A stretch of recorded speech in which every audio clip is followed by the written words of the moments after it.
to GBS classes.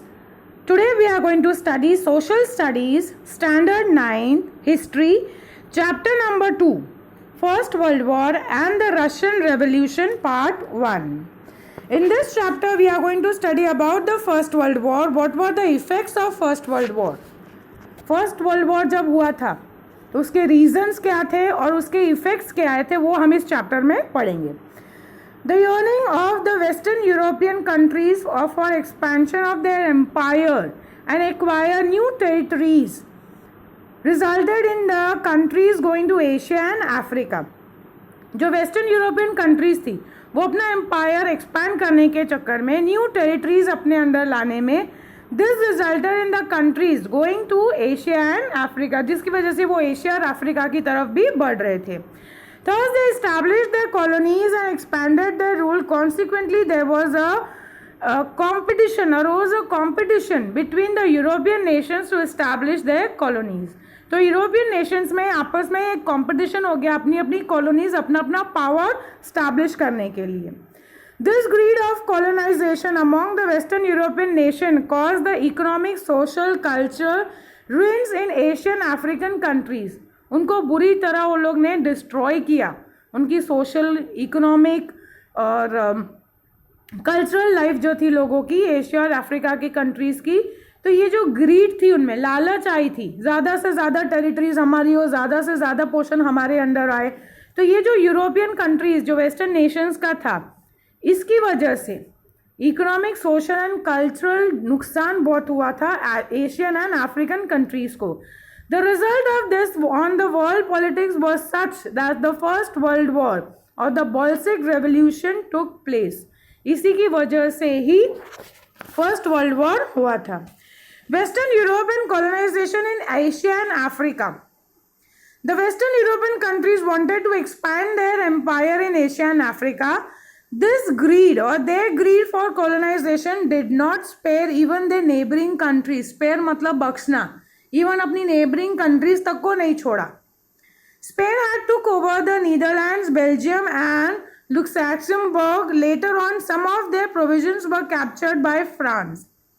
तो जो उनकी आसपास की जो नेबरिंग कंट्रीज थी उनके ऊपर भी अपना पावर डालने के लिए वो उधर बढ़ते गए. When the Portuguese king died without an heir, जो हमने लास्ट टाइम भी हिस्ट्री में पढ़ा था कि जो पहले के टाइम पे जो राजा उनका बेटा ना हो तो उनका जो राज्य है वो अनेक्स हो जाता है या ले लिया जाता था अंग्रेज सरकार से. तो यहाँ पर भी यही हुआ था जब पोर्चुगीज किंग मर गए थे. When he died without a head, बिना उनका राज्य संभालने के लिए उनका कोई पीछे औलाद नहीं थी. तो that was took over by the Spanish king because of the blood. जो स्पेनिश किंग थे उन्होंने उसको ले लिया, उनका और पोर्चुगीज का ब्लड रिलेशन था तो उन्होंने कहा कि वो राज्य हम लेंगे. For the 6 decades, the monopoly of establishing the colonies in the non-European countries was with the Spain. पिछले 6 decades यानी 10 साल यानी 60 years आप गिन सकते हो. मोनोपोली यानी अपना राज्य चलाने की जो हम बोलते हैं ना, एक अपनी ही एक उनकी पॉलिसी थी कि उनके सिवाय कोई और उधर नहीं कर सकता है. तो नॉन यूरोपियन कंट्रीज पे स्पेन का ही राज्य रहा. Similarly, Italy and Germany states became the victims of the greed of France and Austria. France और ऑस्ट्रिया ने इटली और जर्मन को अपना शिकार बनाया. When the European powers were tightening their grip over the Asian and African nations, many of the European nations which had become free, following the footsteps of England, made many of the Afro-Asian countries their colonies. अब यहाँ पर वो क्या बोलते हैं कि जो European powers थे जहाँ बहुत उनकी ग्रिप टाइट होती जा रही थी एशियन और अफ्रीकन नेशंस पर, वहीं पर कई ऐसे यूरोपियन नेशंस थे जिन्होंने इंग्लैंड को फॉलो करके अपने आप को आज़ाद करवाया था. और उन्होंने क्या किया, अफ्रो एशियन यानी अफ्रीका और एशियन नेशंस पर अपनी कॉलोनीज बना दी. Now further is about the colonisation in Asia. Asia में किस तरह ये कॉलोनाइजेशन बढ़ रहा था.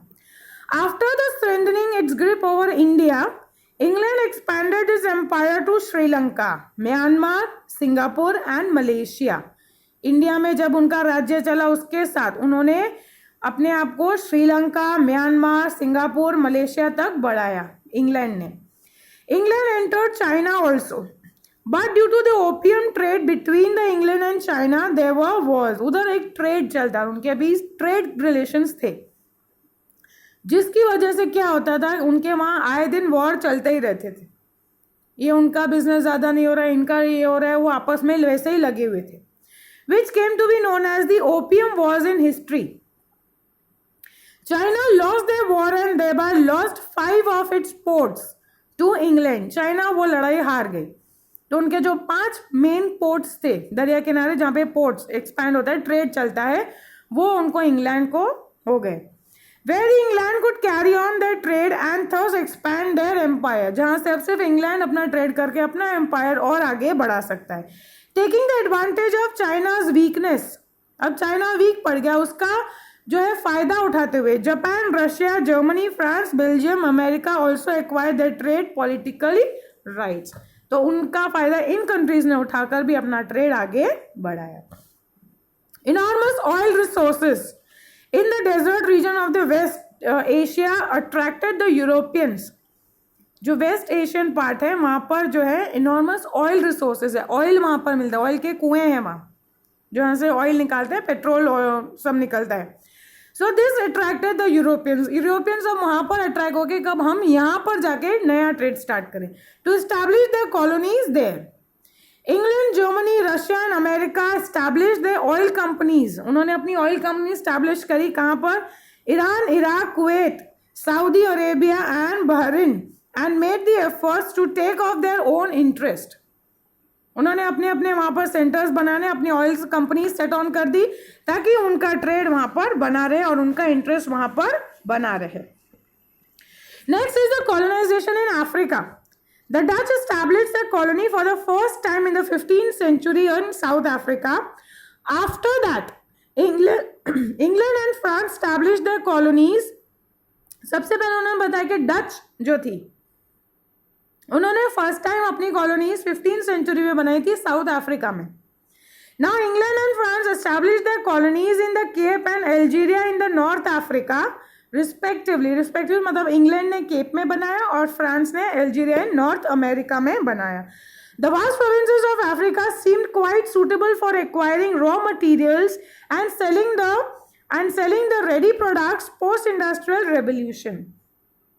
यहाँ पे उन्होंने क्या देखा, the vast provinces of Africa, जो उनको वहाँ पर प्रोविंस जो फैसिलिटीज वहाँ मिल रही थी, दे सीम quite suitable.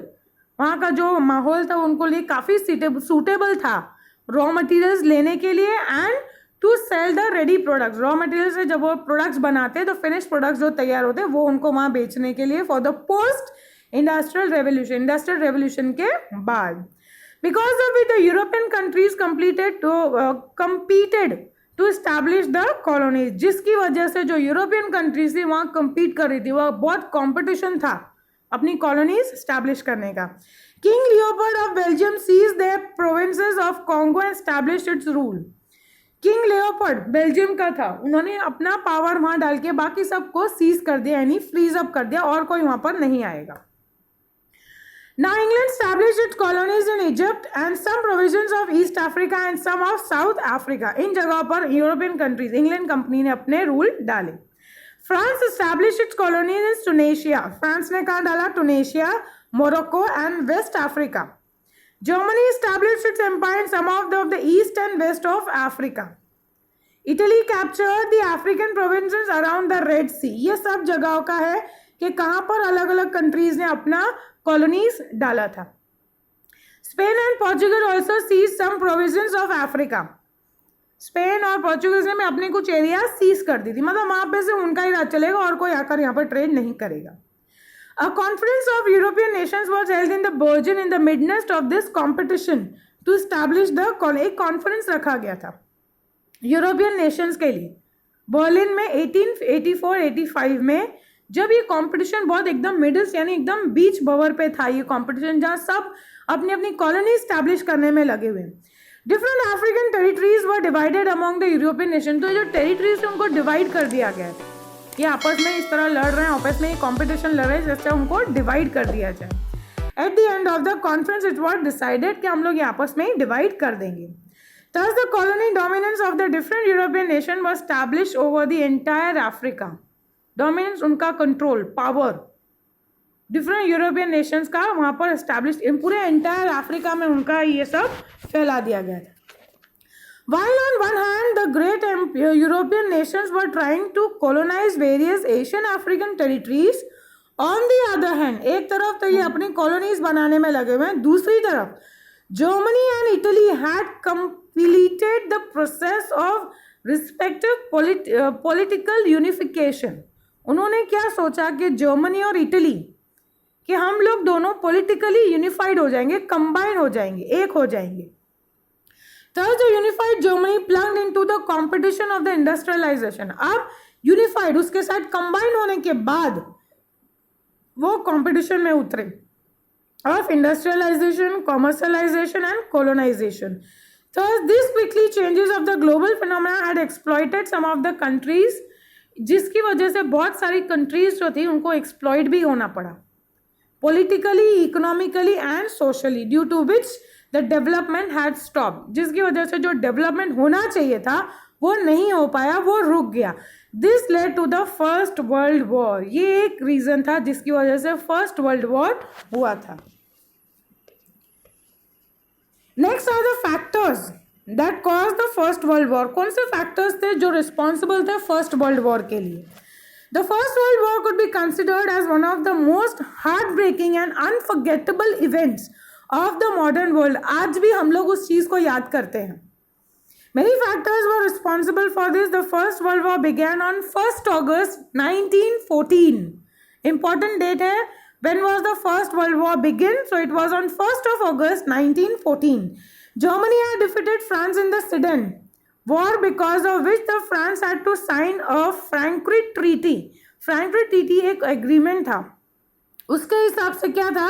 According to which the France had to pay a war fine, जिसकी वजह से उनको वॉर का फाइन पे करना पड़ा था. As give away 2 of its provinces, के मेन 2 राज्य उसको दे देने पड़े. That was the Lawrence and the Alsace to Germany. Germany को उसको दे देने पड़े. France had not been able to overcome this humiliation. France इस चीज को, इस अपमान को बर्दाश्त नहीं कर पाया. It could not overcome, इससे वो उभर नहीं पाया. Thus the Frankfurt Treaty itself was the cause of the First World War. अगर one line में पूछा जा रहा है या which treaty was responsible, तो वो यही था, the Frankfurt Treaty was responsible for the First World War. The end of the war sowed the seeds for the future war. जहाँ एक वॉर खत्म होता है वहीं दूसरे वॉर की तैयारी उधर से ही हो जाती है, क्योंकि कहीं ना कहीं कोई ना कोई ऐसा होता है जो उससे खुश नहीं होता है और वो बदले की भावना अंदर लेकर चलता रहता है. First is the economic factors. England established its vast empire in Asia and Africa in the 19th century. It exploited the colonies economically and became rich. यहाँ इन्होंने क्या बोला कि इंग्लैंड ने अपना जो राज्य था वहाँ फैलाते गए, अपना एम्पायर एक्सपैंड करते गए एशिया एंड अफ्रीका में. एंड इट एक्सप्लॉइटेड, उन्होंने उन कॉलोनीज को इतना एक्सप्लॉइट किया और वो खुद अमीर बनते गए. Due to the industrialisation and the swift colonisation, Europe required huge quantity of raw materials. अब यहाँ पर इंडस्ट्रियलाइजेशन की वजह से यूरोप को अच्छी क्वांटिटी में रॉ मटेरियल चाहिए था, क्योंकि इंडस्ट्रीज बढ़ रही तो उनको रॉ मटेरियल चाहिए था. In the last quarter of the 19th century, Germany started the competition to procure the markets in Asia and Africa. Last 19th century के last पहर में जर्मनी ने क्या किया? जर्मनी ने एक competition डाला to procure the markets, Asia और अफ्रीका के markets अपने कंट्रोल में लाने के लिए. Germany started out supplying the cheaper goods in the comparison to England and France. अब जो चीजें इंग्लैंड और फ्रांस प्रोवाइड कर रहा था, जर्मनी कर रहा था उसको चीपर गुड्स, उससे थोड़े सस्ते में, चीपर एंड थोड़ा सस्ते में. The Afro Asian markets that England and France are dominated, जहाँ पर इंग्लैंड और फ्रांस का पावर रूल चल रहा था, ऐसी मार्केट्स में वो मार्केट को जर्मनी ने तोड़ दिया. broken up by Germany, consequently there was an intense economic competition between Germany and England, जिसकी वजह से बहुत ही स्ट्रॉन्ग कंपटीशन होने लगा जर्मनी और इंग्लैंड में. Next point is about the militarism. Militarism force was necessary and important for the competition. यहाँ पर उनको मिलिट्री फोर्स भी उतना ही चाहिए कि कभी भी वॉर हो जाता है, कभी भी लड़ाई हो जाती है, तो they needed a strong military powers.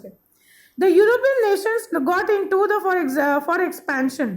इसको बढ़ाने के लिए यूरोपियन कंट्रीज लग गए, मिलिट्री पावर बढ़ाओ, स्ट्रॉन्ग बनाओ। England, France, Austria, Russia etcetera had begun expanding the military power. ये सारी कंट्रीज भी लग गई अपने जो मिलिट्री पावर को है और ज्यादा एक्सपैंड करने के लिए और ज्यादा बढ़ाने के लिए। While in the countries like Japan, Italy, Germany, compulsory military training was started.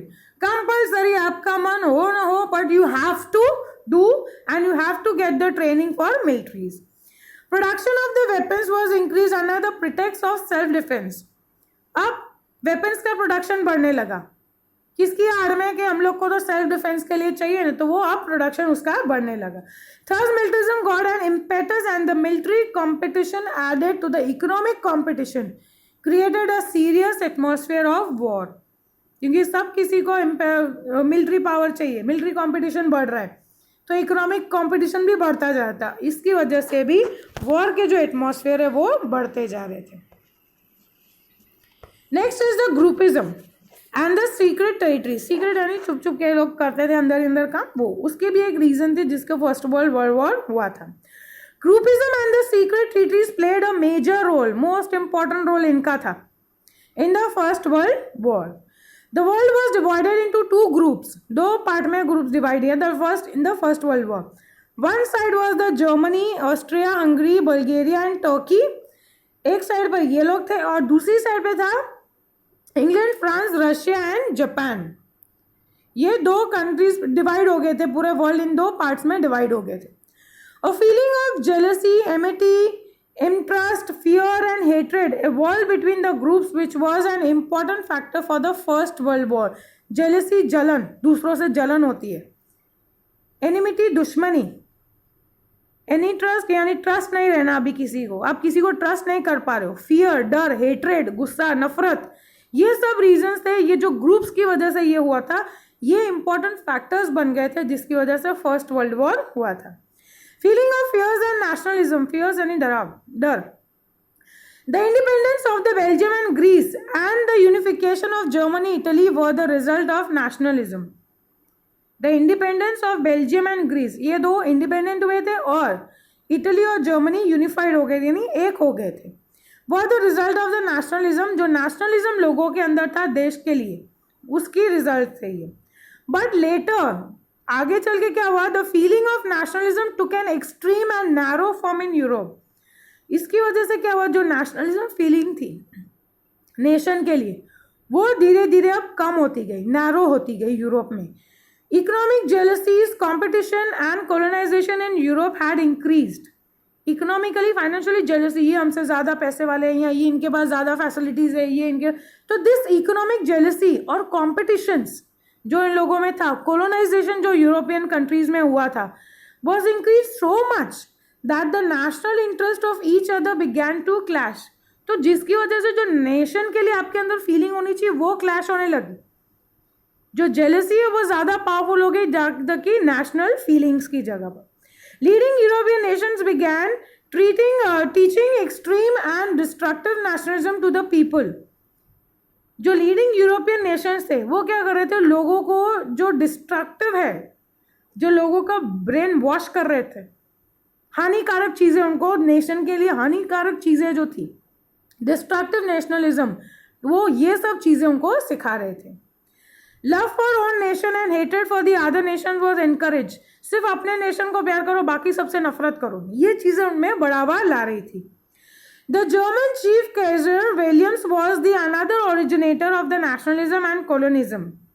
He was over ambitious and believe in the world leadership.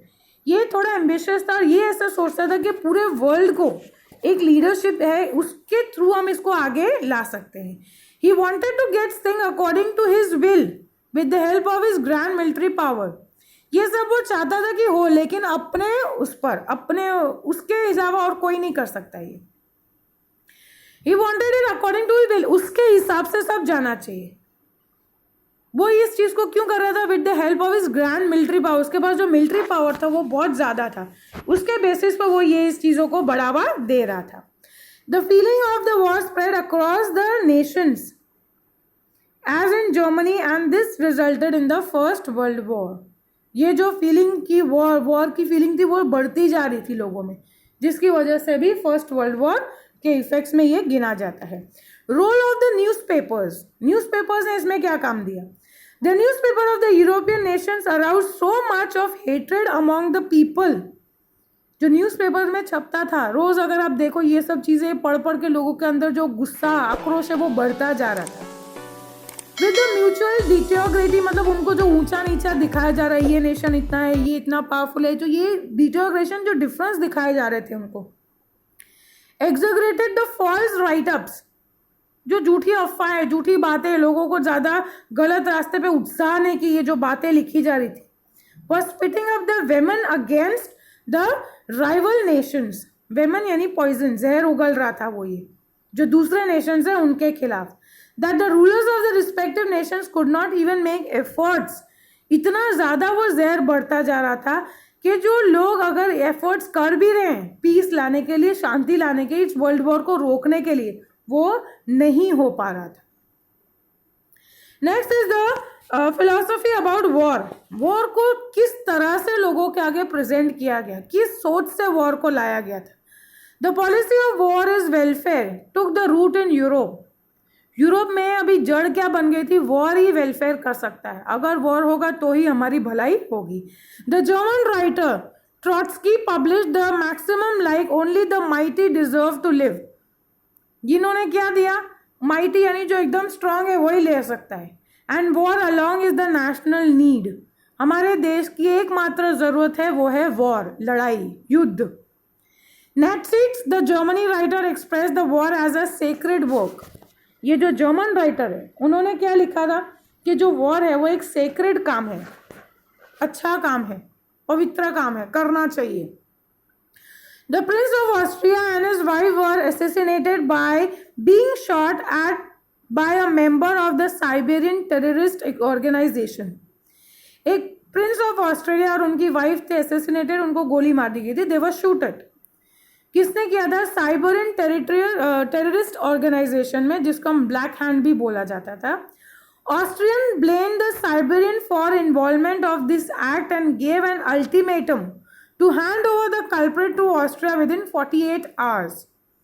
तो उन्होंने क्या कहा कि जो साइबेरिया है, ऑस्ट्रेलिया ने क्या ब्लेम किया, उन पर इल्ज़ाम लगाया कि साइबेरिया का इसमें इन्वॉल्वमेंट है, और उन्होंने अल्टीमेटम दिया कि जो भी इसके लिए जिम्मेदार है, जो भी कल्प्रिट है, उसको आप 48 hours में मेरे हवाले उनको कर दो. Siberia declared it ignorant and in this matter. Siberia ने उसको एकदम इग्नोरेंट साबित कर दिया कि वो इसमें कोई इन्वॉल्वमेंट नहीं है. Without listening to anything of the Siberia, Australia declared war on Siberia. कुछ सुना नहीं, कुछ बात समझी नहीं, उनको बोलने का मौका ही नहीं दिया, और उन्होंने, ऑस्ट्रिया ने साइबेरिया पे वॉर अटैक कर दिया, उन्होंने वॉर डिक्लेयर कर दिया. The first world war began with this. इससे फर्स्ट वर्ल्ड वॉर की शुरुआत हुई थी. Consequently the first world war. अब हम यहाँ पे पढ़ेंगे फर्स्ट वर्ल्ड वॉर क्या है.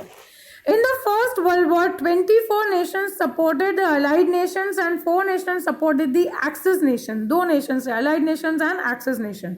24 nations थे allied nations की तरफ से and 4 nations were in the Axis nations.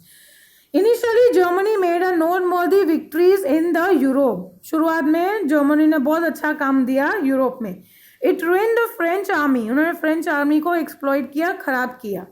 It fought many submarines wars and destroyed the ships of the allied nation.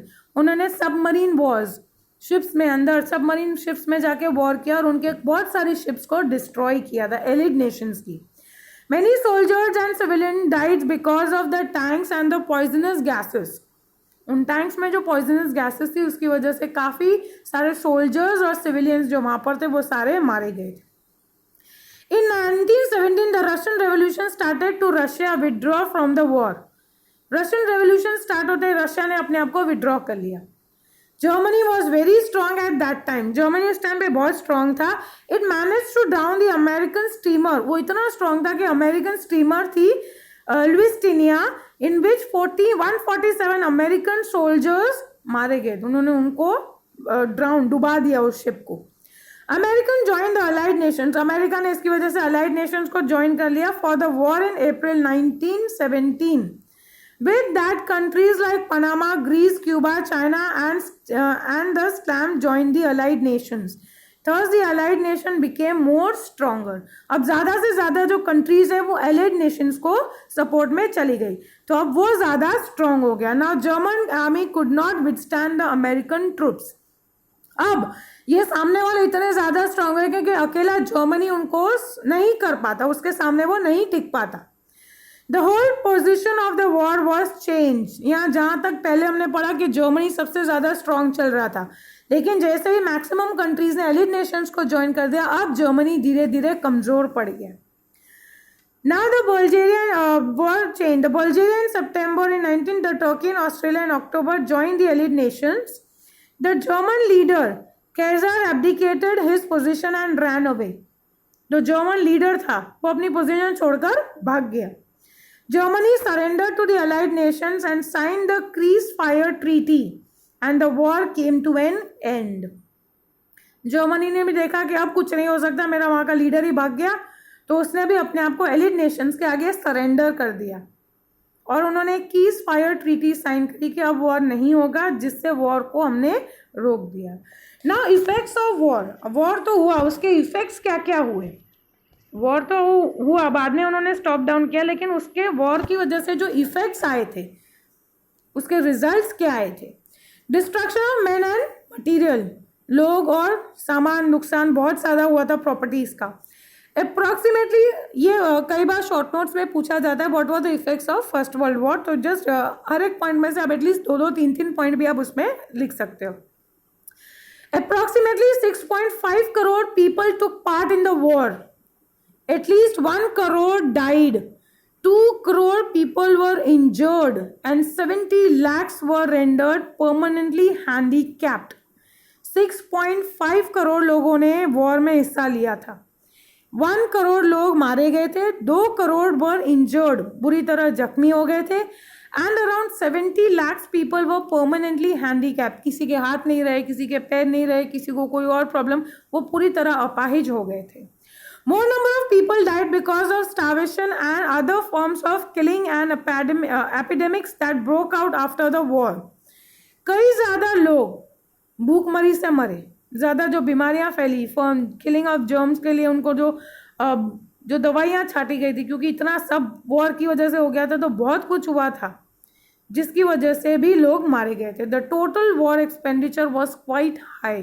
तो ओवरऑल जो खर्चा या जो हमको एक्सपेंडिचर हुआ था वॉर का, वो बहुत ज़्यादा अमाउंट का था. Social changes during the war, since majority of the mens were of nations were on the war front. Social changes यानी सोसाइटी में उसका क्या इफेक्ट आया था. अभी मेजॉरिटी जो मेन थे, जो जेंट्स थे फैमिली के, वो सब वॉर पे थे. Now women shoulder the responsibility of the family, तो फैमिली की रिस्पॉन्सिबिलिटी वुमेन्स ने अपने शोल्डर पर ले ली थी. They stepped out of their homes and successfully took over the responsibility of different professional fields. अब उनको अपने घरों से बाहर आकर काम करना पड़ा, उन्होंने अपनी सारी रिस्पॉन्सिबिलिटीज अच्छे से निभाई. The self confidence of their being evaluated to the men enhanced. जो उनका जो सेल्फ कॉन्फिडेंस था वो अब मेंस के लेवल का आ गया था कि अब हम भी कुछ कर सकते हैं. Consequently, the demand for the women to exercise their franchises was raised. उसका इफेक्ट ये क्या है कि अब हर जगह वुमेन्स का ज़्यादा पावर बढ़ता जा रहा था. During the war the production of the things of the basic necessities were reduced. जो बेसिक नेसेसिटीज थी उस पर ध्यान नहीं जा रहा था, उसका प्रोडक्शन कम हो गया था. So the problem like scarcity, unemployment, starvation, strikes, lockouts etcetera raised it heads. जो बेसिक नेसेसिटीज है अब वो नहीं मिल पा रही है लोगों को. स्केर्सिटी, कमी हो गई, अनएम्प्लॉयमेंट, काम नहीं है, रोजगार नहीं है, स्टार्वेशन, भूखमरी, स्ट्राइक्स होने लगी, लॉकडाउन होने लगे कंपनीज में, ये सब प्रॉब्लम्स अब बढ़ने लगी. People suffered a lot and childrens condition was pathetic. Pathetic यानी जिसको हम बोलते हैं ना, इतनी दर्दनाक हालत थी उन लोगों की कि हम बयान नहीं कर सकते उसको. Next was the treaty of the Versailles. At the end of the first world war the unconditional surrender of Germany in front of the allied nation brought an end to the war तो उन्होंने ख़त्म किया Germany ने अपने आप को surrender करके। Then the allied nation undertook the peace process in Paris. अब जो एलाइड नेशंस है उन्होंने क्या किया, पीस प्रोसेस स्टार्ट किया कि लोगों में शांति लाए, पूरे दुनिया में पीस लाना बहुत ज़रूरी हो गया था। In which some 58 commissions were formed and 145 sessions were organized. The agreement made with the Germany during the Paris peace process was made in the Mirror Palace at Versailles. Versailles एक जगह का नाम है, मिरर पैलेस है, वहाँ पर Germany से ये ट्रीटी साइन करवाई गई थी। Thus it became to be known as the Treaty Versailles Treaty. There were 4 provinces in the treaty. Main 4 points क्या थे? Regional arrangements, जो भी regional wise arrangements करने चाहिए वो हमें करने हैं। Reduction in the troops and disarmament, जो troops और उसमें जो बहुत सारे लोग हमने बढ़े थे वो हम थोड़े कम कर देंगे। Third was the arrangement in the distribution of grains at the end of the war and war fine. तो जो अरेंजमेंट था वो डिस्ट्रीब्यूशन दोनों का होगा, जो प्रॉफिट हुआ वो भी और जो लॉस हुआ वो भी प्रॉपरली डिस्ट्रीब्यूट किया जाएगा। ऐसे ही और भी प्रोविंसेस थे जो इसमें एड ऑन किए गए थे। The American president Woodrow Wilson, British prime minister Lord George, and the French president Salmon and the Italian president Orlando played an important role in this treaty. ये 4 लोग थे जिन्होंने इस ट्रीटी को बहुत ही इम्पॉर्टेंट पॉइंट दिया था। Now they said that Germany was found responsible for the war. Germany एक responsible था, उसी की वजह से ये war हुआ था। A war fine of 6.5 billion pounds was imposed on Germany. Germany को इतना फाइन आया था, कितना 6.5 बिलियन पाउंड्स उसके ऊपर लादा गया था, ये आपको फाइन पे करना है। It had to give away the Ruhr region, its Rhine river to be open for the international trade route, sea route. उसको अपनी 2 जो रीजन्स थे वो उसको फ्रांस को देना पड़ा, उनकी जो राइन रिवर थी उसको भी उसको खोलना पड़ा इंटरनेशनल सी रूट के लिए। The Rhineland region of the French border was disallowed for being a fortress as well as the mineral rich regions was given away to the France. जो उनका मिनरल रिच एरिया था वो भी उनको France को दे देना पड़ा फॉर 15 years, तो वो उसमें से अपना प्रॉफिट निकाल लेगा। Most of the German organizations were confiscated. Alaska and Glorians were returned to the France. ये जो 2 places थी वो फ्रांस को लौटा दी गई, फ्रांस की थी वो। Besides this, Germany had to give the France and other allied nations a large quantity of coal and iron annually as the benefits of the war. जो उनका कोल और आयरन का एनुअली जो उनका होता था चार्जेस, वो उसको वॉर के उसके हिसाब से उनको देना पड़ा एलाइड नेशंस को, जर्मनी को। Germany was made to sign these terms and conditions on the gun point. सर पे बंदूक रख के साइन करना ही है आपको ये ट्रीटी, आपकी वजह से वर्ल्ड वॉर हुआ, अब आपको इसका नुकसान भी पे करना है। तो ये सारी जो टर्म्स एंड कंडीशंस थी वो एक ट्रीटी में लिखी हुई थी, and that Germany had to sign on the gun point and forcibly, compulsory, भाई तेरे को जबरदस्ती साइन करना ही है, कोई और रास्ता नहीं है तेरे पास। Because of it there was bitterness and desperation among the Germans, जिसकी वजह से अब अंदर बिटरनेस, कड़वाहट पैदा होने लगी जर्मन्स में। Consequently the German economically failed miserably, जिससे वो इकोनॉमिकली फाइनेंशियली बहुत बुरी तरह वो रुइंड हो गया। Now the long term effects, उसके और क्या थे? there was a feeling of revenge in signing the treaty. अभी अंदर ही अंदर वो बदले की भावना बढ़ी रही थी, ज़बरदस्ती सब आपके पास से सब आपके प्रोविंसेस ले लिए, आपके रिवर्स ले लिए, आपके जो स्टेट्स थे वो ले लिए, आपके पास से और सारी जो इनकम सोर्सेज थे वो आपके ले लिए, और आपके पास से गन पॉइंट पे सारी ट्रीटी साइन करवाई, जिससे था वो रिवेंज, बदले की भावना अंदर बढ़ गई with the nations, and that was defeated in the war. Peace could not be established with the treaty, सिर्फ एक साइनिंग से, ट्रीटी एक एग्रीमेंट साइन करने से वॉर खत्म नहीं होता है, या सिर्फ आप एक ट्रीटी साइन करो और पीस हो जाए, ये पॉसिबल नहीं है। Socialistic Russia was not given the place in the League of Nations, so Russia को इसमें जगह नहीं दी गई। America did not join the League of Nations, America ने इसको ज्वाइन नहीं किया। That is why it can be said the reason for the second world war was the peace process of the First World War itself. The Second World War हुआ था, उसका main reason ये peace treaty का था. जो ये process हमने करा था ना, peace process first world war को शांत करने के लिए, वो ही हमारे सेकेंड वर्ल्ड वॉर का रीज़न बना था.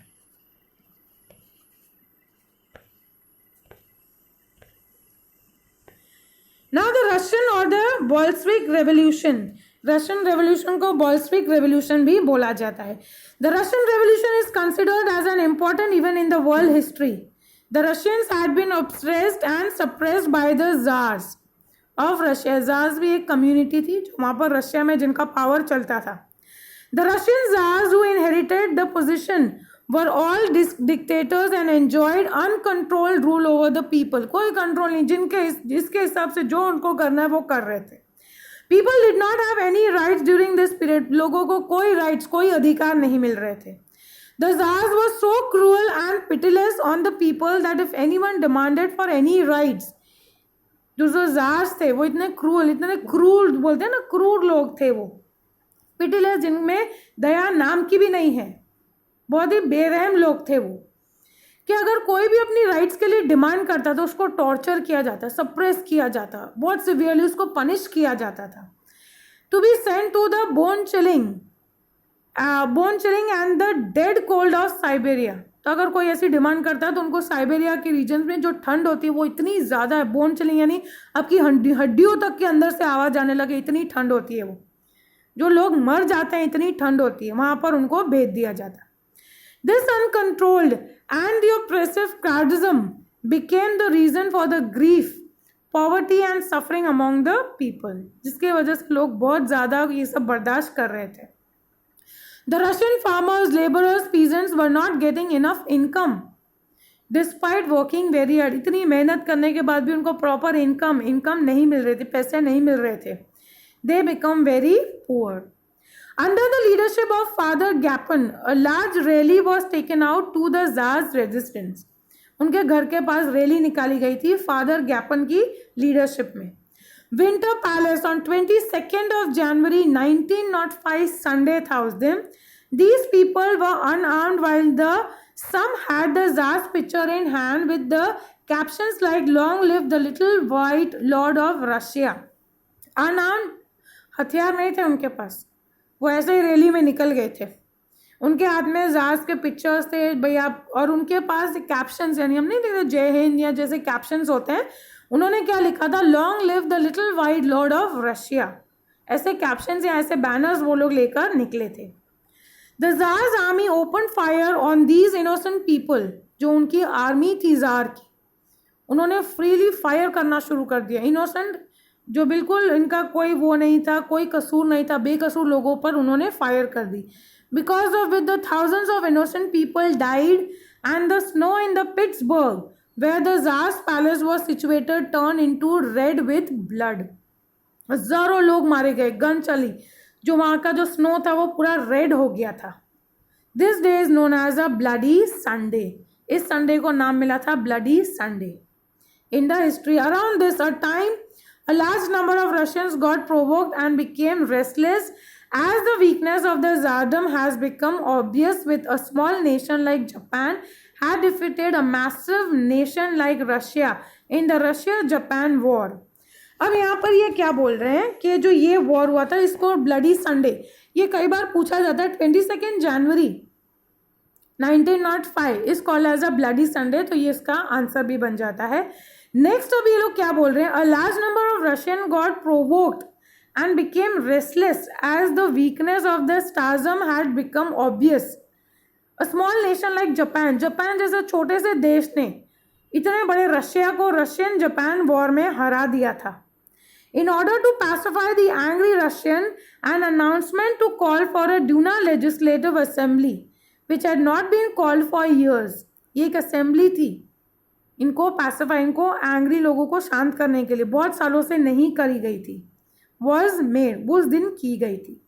Eventually for the such Duma was called, but before it can take steps to satisfy the citizen, it had been called off. इससे पहले कि वो आए और वहाँ के नागरिकों को सेटिस्फाई कर सके, वो फिर से कॉल ऑफ यानी स्टॉप कर दी गई। On March 8, 1917 the oppressed workers of the petrol call for a strike. अब उन्होंने वहां पर स्ट्राइक करी। The tsar send his troops to contain this event but the army refuse to shoot the people. Tsar ने अपनी army वहां भेजी लेकिन उन्होंने वहां के लोगों पर शूट करने से मना कर दिया। As a result the revolution began, इससे वो चेंजेस आए। After the fall of the स्टाजम the fell into the hands of the, अब ये जो था, जो वहाँ के लोग थे, अब जो पावर था वो किसके हाथ में आ गया?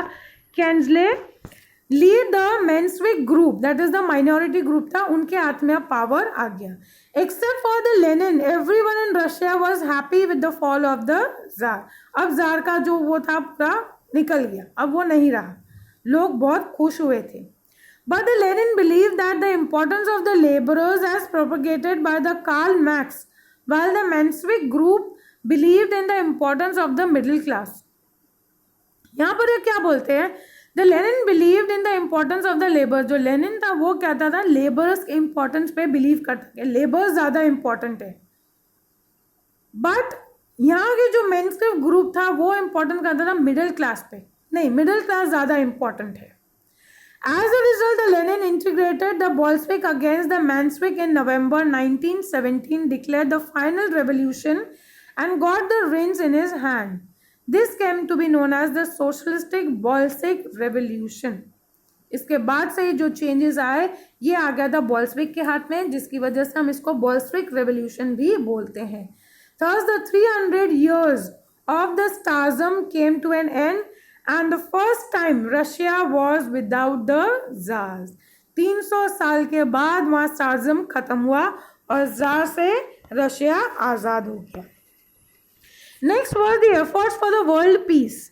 अब वर्ल्ड में, दुनिया में विश्व शांति के लिए भी प्रोसेस किए थे, उनके लिए भी कुछ काम किए गए थे, एफर्ट्स किए गए थे। द लीग ऑफ नेशंस, जो ये नेशंस का लीग था, ये फॉर्मेशन था।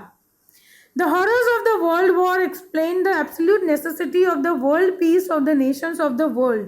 तो ये जो डराव था, लोगों के अंदर हॉरर, जो डर आ गया था, उसको शांत करने के लिए बहुत ज़्यादा ज़रूरी था वर्ल्ड पीस नेशंस में लाना। And for this a need for the international organisation was felt, और एक इंटरनेशनल ऑर्गेनाइजेशन का बनना ज़रूरी था जो ये वर्ल्ड पीस के प्रोसेस पे काम कर सके। So it became necessary to think actively and immediately about the world peace. Actively, जल्द से हमें सोचना पड़ेगा कि हम वर्ल्ड पीस में या वर्ल्ड में पीस कैसे ला सकते हैं।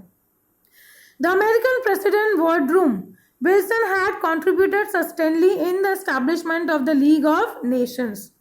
The 14 points suggested by the Woodrow Wilson was presented during the Paris peace process on 10th of January 1920. The League of Nations was formed. 14 points उन्होंने सजेस्ट किए थे जो पेरिस पीस प्रोसेस में भी थे। तो on 10th of January 1920 the League of Nations was formed. 10 जनवरी 1920 को league of Nations बनाया गया। AIIMS of league of nation, उनके जो गोल्स थे, एम्स क्या थे, उनका लक्ष्य क्या था? To maintain international peace and security, every nation to respect the unity and integrity of the other nations. दूसरे nations को भी उतना ही respect देना है। To give up the policy of war, war नहीं चाहिए हमें। To develop the international relationships, relations बनाए रखने, international दूसरे nations के साथ भी हमें relations बनाए रखने हैं। To solve the international disputes peacefully through negotiation और meditation, बात करके उन प्रॉब्लम्स को सॉल्व ऑन करना है। If any nation ignores the League of Nations और mediations it would be declared as a rebel nation. अगर कोई भी इन पॉलिसीज को एक्सेप्ट नहीं करता है या इग्नोर करता है, उनको रिबेल नेशन डिक्लेयर कर दिया जाएगा, जिसके साथ हमेशा रिबेलियंस होता रहे। The League of Nations established for the world peace did not manage to keep control over the imperialistic policies of the super powers. In 1939 the Second World War began. इन्होंने कोशिश बहुत की इस सबको मैनेज करने की, कंट्रोल करने की, लेकिन फिर भी जो पॉलिसीज, सुपर पावर्स की जो पॉलिसीज थी, in 1939 the second world war began, उसके बाद सेकेंड वर्ल्ड वॉर आया. So friends, here we end up with the chapter number 2. Thank you.